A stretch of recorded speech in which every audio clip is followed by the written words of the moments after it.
Housewife की अहमियत। माँ, बेटे और बहू तीनों ही खाने के टेबल पर बैठकर खाना खा रहे थे। खाते समय लड़का अपनी पत्नी को बोला, सीमा, तुमने आज भी दाल चावल बनाया। खाना बनाने में तो आलस मत किया करो। तुम बस हाउसवाइफ ही तो हो। तुम घर पर ही तो रहती हो। तुम्हें रसोई घर में कुछ अलग अलग खाना बनाना अच्छा नहीं लगता है क्या? रोज एक ही तरह का खाना बनाती हो। सीमा बोली, आज मैं बनाने वाली थी सूजी की खीर, पर रसोई में सूजी खत्म हो गई। मैंने कल ही ऑर्डर किया था, पर अभी तक आया ही नहीं। कोई नहीं, मैं कल बनाऊंगी। रसोई घर में कुकर की सीटी बजती है और खाने के समय सीमा रसोई घर में आती है। रसोई घर से वापस आते वक्त डाइनिंग टेबल पर बैठकर सीमा बोली कि मैंने कुकर में आलू डाले हैं। शाम को मैं आलू के बड़े बनाने वाली हूँ। यह सुनकर उसके सास को भी खुशी हुई। गोपाल बोला, अच्छा है, तुम दोनों को तुम्हारी पसंद की चीज़ बनाने में और खाने में बहुत मज़ा आता है। ऐसे में दरवाजे की बेल बजी। सीमा वापस खाने के टेबल पर से उठी और दरवाज़ा खोला।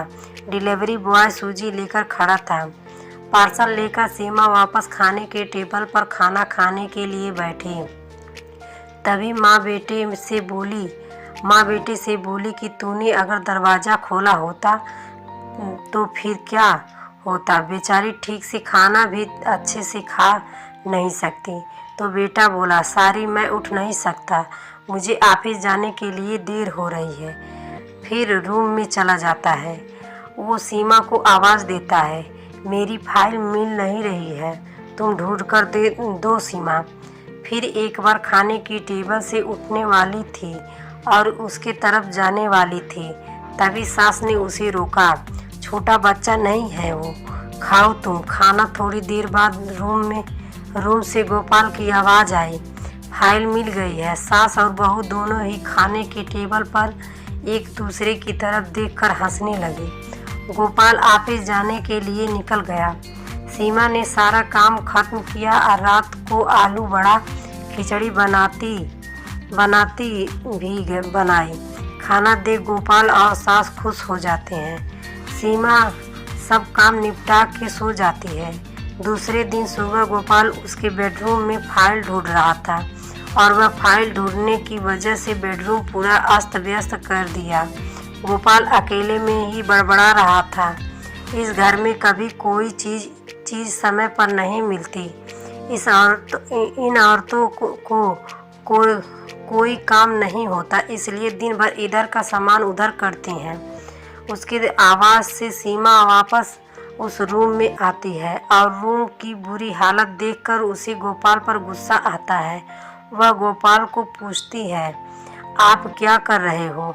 तभी गोपाल बोलता है, मैंने तुम्हें पिछले दिन दी हुई फाइल कहाँ पर है?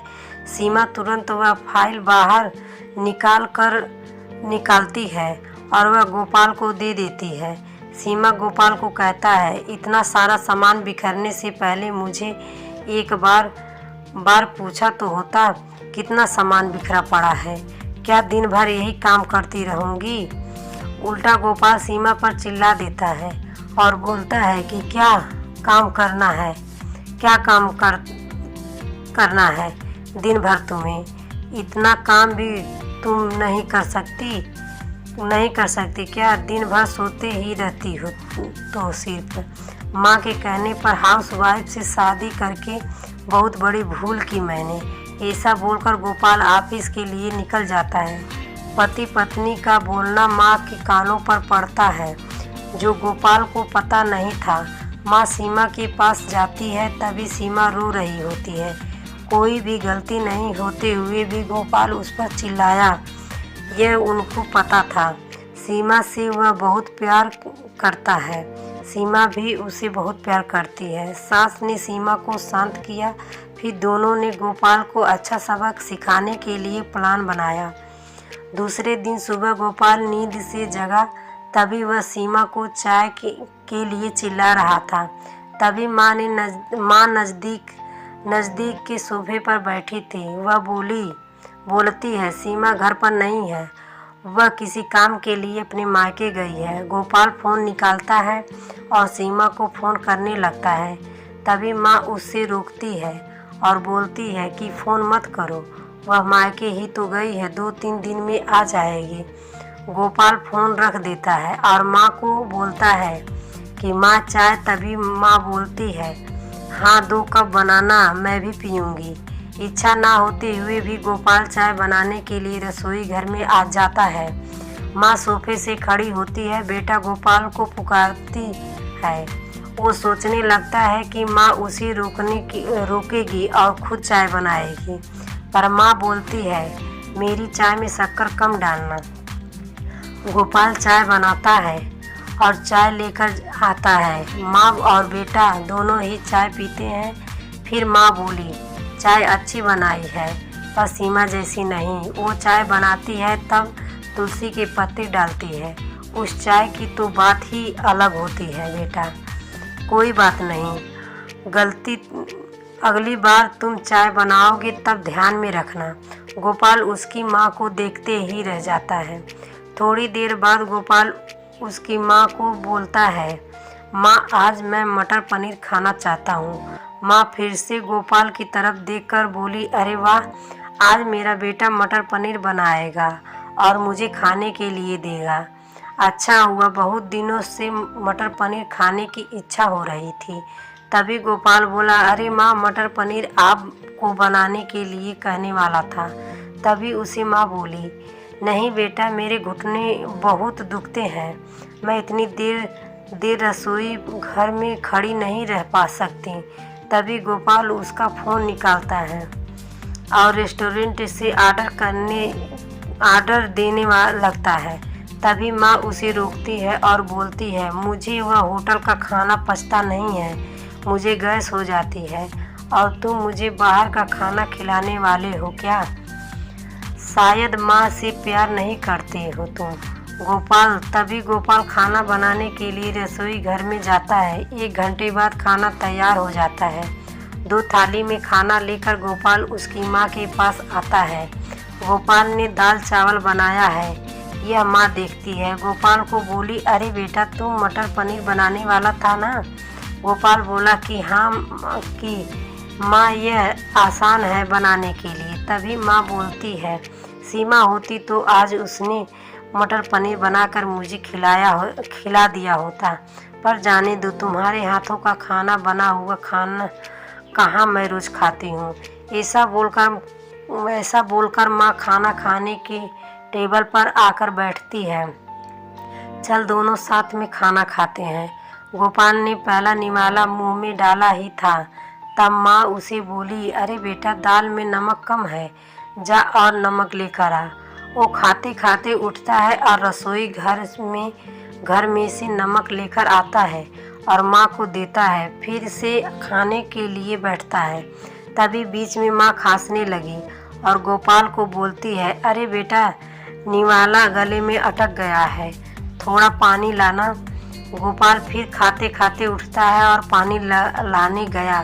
फिर वो पानी माँ को दे देता है। इस सब में गोपाल के चेहरे पर गुस्सा स्पष्ट रूप से दिख रहा था। गोपाल को अब सब समझ में आ रहा था कि वह सीमा के साथ जिस प्रकार बर्ताव कर रहा था, उसे कितना बुरा लगता होगा। वो यह सब खुशी से करती थी, उसके चेहरे पर कभी भी कोई शिकन नहीं दिखती। वह सोचते सोचते खाना खा रहा था। माँ यहीं पर नहीं मानी। खाना होने के बाद माँ गोपाल को बर्तन धोने के लिए कहती है और माँ उसके रूम में आराम करने चली जाती है।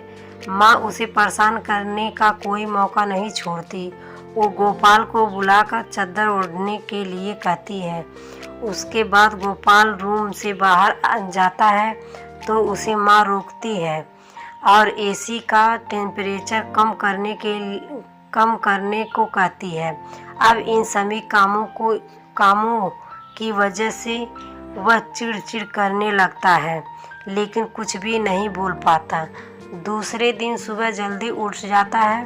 उसे ऑफिस जाना होता है, इसलिए वह जल्दी सब्जी काटता है, पर उसका ध्यान सब्जी की तरफ नहीं होता। वह सीमा का विचार कर रहा होता है। वो सोच रहा होता है, हाउसवाइफ का काम आसान होता है, ऐसा मुझे लगता था, पर सच में वैसे नहीं है। मैं कितना गलत बर्ताव करता था सीमा के साथ। मन ही मन पछता रहा होता है। तभी सब्जी काटते समय अपनी उंगली काट लेता है। वह उठकर बेसिन में उंगली धोने के लिए जाता है। ऐसे में सीमा उसके पास आती है और हाथ पर पट्टी बांधने लगती है। मतलब सीमा अपने मायके गई ही नहीं थी। गोपाल से छुपकर उसके ही घर में थी। यह तो सास और बहू का प्लान का एक हिस्सा था। गोपाल सीमा को देखकर खुश हो जाता है। वह उससे माफ़ी मांगता है। वह सीमा को बोलता है कि घर का काम करना बहुत आसान होता है। तुम घर पर रहती हो, तुम्हें क्या काम रहता है, ऐसा मैं हमेशा बोलता था, पर एक ही दिन में मुझे सब समझ में आ गया। मैं तुम्हें ऐसा कभी भी नहीं बोलूँगा और इसके आगे हम एक साथ घर के काम करेंगे। अगर घर हमारे दोनों का है तो घर का काम भी हम दोनों ही करेंगे। दोनों का बोलना माँ बाहर से सुन रही थी। वह दोनों के लिए बहुत खुश थी। उम्मीद है आपको ये शिक्षाप्रद कहानी पसंद आई होगी। ये कहानी कैसी लगी कमेंट में ज़रूर बताएं। वीडियो को लाइक शेयर करें। हर रोज़ एक नई वॉइस स्टोरी सुनने के लिए चैनल को सब्सक्राइब करें।